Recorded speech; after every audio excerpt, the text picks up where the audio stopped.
Can you believe it? RCB has done it. RCB playoffs में चली गई है। 6 मैचेस इन अ रो हारने के बाद आरसीबी को 6 मैचेस इन अ रो जीतने थे और होप करना था कि बाकी टीम्स के रिजल्ट उनके फेवर में आए, और सब कुछ वैसा ही हो गया है। This has to be the greatest comeback ever in the history of IPL. कोई टीम जो नंबर 10th पे हो 6 मैचेस इन अ रो जीत के प्लेऑफ्स में चली जाए, इट्स अनबिलीवेबल, इम्पॉसिबल। इसी साल आरसीबी की वुमेन्स टीम ने ट्रॉफी जीती है, एंड आरसीबी की मेंस टीम जो ऐसा लग रहा था कि पता नहीं क्या कर रही है, अब वो प्लेऑफ्स में चली गई है। कहां से शुरू करूं मेरे समझ में नहीं आता, लेकिन मैं शुरुआत करूंगा उस आदमी को जिसे शायद सबसे कम क्रेडिट दिया जाएगा, एंड दैट इज यश दयाल। यश दयाल वही बॉलर हैं जिन्हें रिंकू सिंह ने 5 बॉलों पे 5 छक्के मारे थे और 5 बॉलों पे 30 रन चाहिए थे, और वो मैच यश दयाल ने हरवा दिया था। यश दयाल ने खुद बोला कि उस मैच के बाद वो डिप्रेशन में चले गए थे। कई मैचेस तक उनको फिर खिलाया भी नहीं गया था। बाद में वो आए और धीरे धीरे उन्होंने खेला, और आज वो हीरो बन गए। आरसीबी की बिल्कुल क्राइसिस पे उन्होंने एक ऐसी ओवर फेंकी जिसमें एक ओवर में 17 रन चाहिए थे, और आपको पता है आईपीएल में एक ओवर में 17 run is not very big deal. Jadeja और Dhoni, two legends of CSK सामने थे, दोनों ठीक ठाक सेट थे, और यश दयाल को कोई इंटरनेशनल एक्सपीरियंस नहीं है, और पहली बॉल पे छक्का भी पड़ गया। आप इमेजिन कीजिए कितना प्रेशर होगा उनके ऊपर।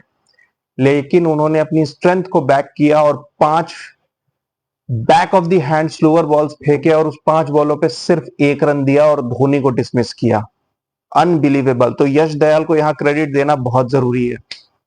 मैंने आपको इस मैच के पहले भी बताया था कि इस मैच अगर बारिश की वजह से खराब नहीं हुआ तो इसमें रिकॉर्ड व्यूअरशिप आएगी। आईपीएल की ओपनिंग सेरेमनी में 59 करोड़ व्यूज थे, और अभी जब ये मैच खत्म हुआ तो 47 करोड़ व्यूज थे। 47 करोड़। आप इमेजिन कर सकते हो, ये कोई फाइनल नहीं था, ये एक लीग मैच था, लेकिन the magnitude of this game was so huge. अब पता नहीं, लेकिन शायद धोनी अपना आखिरी मैच खेल चुके हैं। धोनी, आप जानते हो, हर अनाउंसमेंट बहुत साइलेंटली करते हैं, तो we never know, we might have just seen Dhoni last time playing in the IPL, क्योंकि उन्होंने इस साल कैप्टेंसी भी छोड़ी थी, सो मे बी। मगर अब बात करते हैं मैच की शुरुआत से। विराट कोहली एक डू और die game, must win game में वो बिल्कुल पॉजिटिव नजर आए। ऐसा लग रहा था कि नहीं, he wants to leave an impact, और बहुत अच्छी बात थी कि वो अपने स्ट्राइक रेट को मेंटेन करके चल रहे थे, जबकि दूसरे एंड पे फैफ डुप्लेसी बुरी तरीके से स्ट्रगल कर रहे थे। पिच स्पिनर्स को थोड़ा ग्रिप मिल रहा था, स्पिनर्स के लिए हेल्पफुल थी। इसकी वजह से पावर प्लेज में जब धोनी ने तिक्षाना को लगाया तो रन्स बनने बंद हो गए थे, मगर फैफ डुप्लेसी हंग अराउंड, और विराट कोहली दूसरे एंड से रन रेट मेंटेन करते गए। 29 बॉल्स 47, 150 प्लस की स्ट्राइक रेट से बैटिंग की, और एक अच्छा प्लेटफॉर्म दिया आरसीबी को। एक इस तरीके के मैच में एक अच्छा ओपनिंग प्लेटफॉर्म मिलना बहुत जरूरी होता है, क्योंकि अगर प्लेटफॉर्म अच्छा ना हो तो जनरली प्रेशर मिडिल ऑर्डर पे आ जाता है, और आपको पता है आरसीबी की मिडिल ऑर्डर में कुछ इश्यूज है। ग्लेन मैक्सवेल फॉर्म में नहीं है, और कैमरन ग्रीन कैमियोज के लिए ठीक है, लेकिन लंबी इनिंग्स वो नहीं खेल पाते हैं, तो एक रिस्क फैक्टर हो जाता। मगर फैफ डुप्लेसी और विराट कोहली ने जबरदस्त ओपनिंग स्टैंड दिया। ऑलमोस्ट 10 ओवर तक दोनों बैटिंग करते रहे। हालांकि रन रेट अराउंड 8 का था, मगर सारे विकेट्स इन हैंड थे, तो विराट कोहली के आउट होते ही फैफ डुप्लेसी ने अग्रेसिव खेलना स्टार्ट किया। एक ओवर में 20 रन आए, मगर वो अनफॉर्चुनेटली नॉन स्ट्राइकर एंड पे रन आउट हो गए। उसके बाद रजत पाटीदार, जो कि मैं कह चुका हूं आपको पिछले वीडियो में भी कि एक्स फैक्टर रहे हैं आरसीबी के लिए, मिडिल ओवर्स में जो अटैकिंग इनिंग्स वो खेलते हैं। एंड टुडे अगेन इतने बड़े मैच में 23 बॉल्स पे 41। कैमरन ग्रीन ने भी बेहतरीन बैटिंग की, 17 बॉल्स 38, और मैक्सवेल ने एंड में आके एक बढ़िया कैमियो खेला, और दिनेश कार्तिक ने भी सिमिलरली 6 बॉलों पे 14 रन बनाए। आरसीबी 218 तक पहुंच गई। हालांकि एक पॉइंट पे ऐसा लग रहा था कि शायद 200 से ज्यादा नहीं कर पाएगी, लेकिन जो 18-20 रन एक्स्ट्रा बने उसकी वजह से सीएसके को टारगेट मिला 200 का टू क्वालिफाई। सीएसके का भी एम क्लियर था, वो क्वालिफायर्स के लिए खेल रहे थे, वो सिर्फ 200 रन के ही टारगेट पे कंसंट्रेट कर रहे थे, और शुरुआत बहुत ही पुअर रही। आरसीबी मैनेजमेंट ने ये रीड कर लिया था कि पिच में स्पिनर्स को मदद है, ग्रिप मिल रही है, एटलीस्ट न्यू बॉल से जब सीम हार्ड है तब तो बहुत ज्यादा ग्रिप मिल रही है। मैक्सवेल को ओपनिंग बॉलिंग दी गई और ऋतुराज गायकवाड़ पहली बॉल पे ही लेग स्टंप पे कैच आउट हो गए, शॉर्ट फाइन लेग पे। उसके बाद डैरेल मिचेल भी नहीं चले, मगर अजिंक्य रहाणे जो हमेशा आरसीबी के खिलाफ किसी न किसी वजह से परफॉर्म करते हैं, 2020 में भी आप देखिए एक डू और डाई मैच में उन्होंने, वो उस टाइम दिल्ली कैपिटल्स के लिए खेलते थे, तो उन्होंने इसी तरीके के इनिंग्स खेल के आरसीबी को हरा दिया था।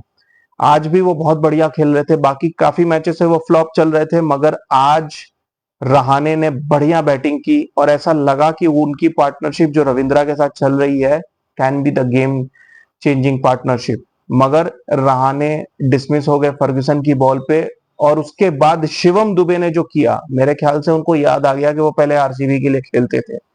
एक तो उन्होंने इतने बॉल वेस्ट किए, उसके अलावा उन्होंने रचिन रविंद्रा को रन आउट कराया और फिर खुद भी आउट हो गए, और इस बीच में सिराज ने उनका एक बिल्कुल डॉली कैच ड्रॉप किया।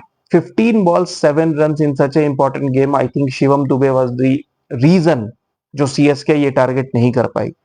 इसमें मैं एक बात जरूर ऐड करना चाहूंगा कि शिवम दुबे जब से इंडियन टीम में सेलेक्ट हुए हैं 5 इनिंग्स में सिर्फ 46 रन बनाए, 9 की एवरेज से। उसके पहले उनका एवरेज 60 प्लस था, स्ट्राइक रेट 160 प्लस था, मगर इंडियन टीम में सेलेक्ट होने के बाद पता नहीं, शायद कॉन्फिडेंट हो गए, ओवर कॉन्फिडेंट हो गए, रिलैक्स्ड हो गए, what ever, he costed CSK in the very important game.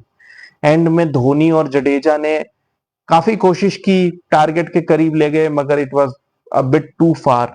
यहां पर आरसीबी की फील्डिंग को भी क्रेडिट देना होगा, आउटस्टैंडिंग फील्डिंग की है, कैचेस लिए हैं, एक इंटेंट दिखा। विराट कोहली बहुत हाइपर थे, जैसे वो किसी किसी मैच में हो जाते हैं जहां पर जीतना जरूरी हो। वो बहुत अग्रेसिवली फील्ड में भी थ्रो भी कर रहे थे, हर बॉल पे वो इधर से उधर घूम रहे थे, बॉलर्स के पास जा रहे थे, एक इंटेंट दिखा। फैफ डुप्लेसी ने आउटस्टैंडिंग सेंटनर का कैच पकड़ा मिड ऑफ पे, और उसके अलावा भी आरसीबी की फील्डिंग टॉप नॉच रही, and I think that also created a difference. Great fielding by RCB. अभी जो पहली 3 टीम्स हैं, केकेआर, राजस्थान रॉयल्स और सनराइजर्स हैदराबाद, कहीं ना कहीं टूर्नामेंट के फर्स्ट हाफ में ही क्लियर हो गया था कि ये 3 टीम्स बहुत स्ट्रांग हैं और शायद क्वालिफायर्स में जाएंगी। चौथी टीम में यू कैन नॉट से कि RCB was always that kind of a team, क्योंकि आरसीबी ने कुछ काइंड ऑफ मिराक्युलस कमबैक किया है। लखनऊ और दिल्ली और even CSK were more consistent in their journey. RCB की जर्नी कुछ ऐसी सी रही है, अब इस कर्व को तो मैं डिफाइन भी नहीं कर सकता। पहला मैच हारा, दूसरा जीता, 6 हारे 6 जीते। अब अगर डेस्टिनी इतना आपके साथ है तो 3 मैच और बचे हैं आरसीबी के लिए जीतने को, और फिर एक एल्यूसिव ट्रॉफी उनको मिल सकती है। आपको एक बात याद दिला दूं, मुंबई इंडियंस ने जो अपनी पहली ट्रॉफी जीती थी उसमें उन्होंने 10 मैचेस इन अ रो जीते थे और ट्रॉफी जीती थी। उसके बाद केकेआर भी 9 मैचेस इन अ रो जीत के ट्रॉफी जीत चुकी है। तो ऐसा पहले हो चुका है आईपीएल में। अगर आरसीबी ऐसा करती है तो ऐसी तीसरी टीम बन जाएगी जो 9 और ग्रेटर मैचेस इन अ रो जीत के ट्रॉफी जीती है। अब क्या होगा आगे देखना होगा, मगर RCB fans please enjoy, rejoice, this has to be the greatest comeback. मैं हमेशा कहता था hope for the best, prepare for the worst, मगर आज आरसीबी ने ऐसा कर दिया है कि आई थिंक आरसीबी के फैंस बहुत खुश होंगे। अगर आरसीबी ट्रॉफी नहीं भी जीत पाती है, मगर ये परफॉर्मेंस आरसीबी की हमेशा याद रखी जाएगी। अब देखना है कि आरसीबी किसको फेस करती है, क्योंकि अगर राजस्थान रॉयल्स अपना आखिरी मैच हार जाती है और सनराइजर्स जीत जाती है तो आरसीबी को राजस्थान रॉयल्स को खेलना है, otherwise SRH. KKR top of the table है, तो केकेआर के साथ अगर आरसीबी का मैच होता है तो मे बी शायद वो क्वालिफायर 2 या फाइनल होगा। इस वीडियो में इतना ही guys, keep watching, and RCB fans once again congratulations, enjoy, thank you guys.